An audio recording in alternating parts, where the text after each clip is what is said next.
nga mibuntag og 3 ka oras ug sa pagka-alas 3 sa hapon nituang si Jesus. Eli, Eli, lama sabachthani. Nga sa apo pa, Diyos ko, Diyos ko, Ketchup na. paano ginawa ko? Dihay mga tao nga nakagawad kami. Pamati ka mo! Nagtawag siya kung Elias! Si Jesus na nasayod nga ang tanan nga tuhan Ngayon kasi ug Jesus aron yung drama. magtuon Iba sa na din nila kasulatan na yan kay siya. niingon. Kailag po sila.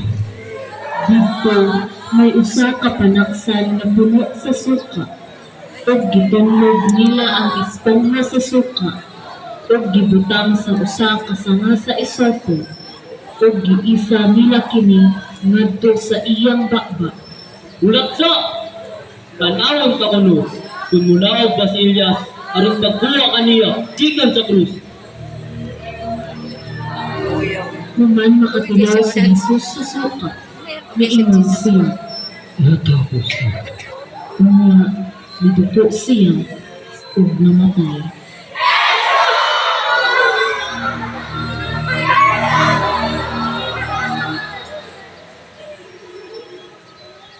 Ang Ebanghelyo sa Ginoo. Kada ikaw o Kristo. Pamalandong. Mao kini ang takna sa pagkamatay ni Jesus. Atong hinumduman ang maong takna, diin ang gugma sa Dios gihatag sa tanan ug nagkahulugan sa kamatayon. Niining taknaa, ang kamatayon nagbag-o ug nag-abli sa ganghaan sa kinabuhing walay katapusan. Nagmadaugon ang kinabuhi ug kahayag batok sa kamatayon ug kangitno.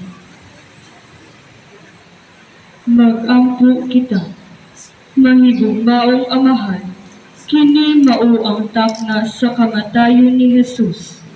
Buot ka nga among hinumduman ang takna, kanusa ang gugma mihatag sa tanan ug mihatag og kahulugan bisan sa kamatayon. Gibuntog na ang kamatayon ug ang impyerno.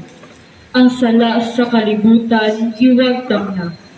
Dili lang kay magpas-an kami sa among kaugalingong krus, kinahanglan magpakamatay usab kami uban kaniya sama kaniya, usa ka makahuluganon nga kamatayon nga nagahatag og kinabuhi sa uban ug sa kaugalingon.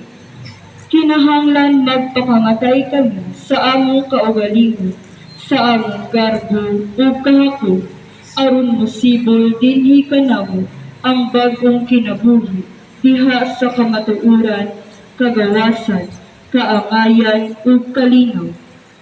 Nan amahan, hatagi kahulugan ang among inadlaw-adlaw nga pagkamatay ug ang among katapusang kamatayon. Himoa nga diha kanila mapadayag namo ang among gugma kanimo ug sa among isig katawo ug sa ingon maangkon namo ang kinabuhing walay katapusan. Kini among gipangayo sa ngalan ni Jesus among Ginoo. Amen. Amahan namo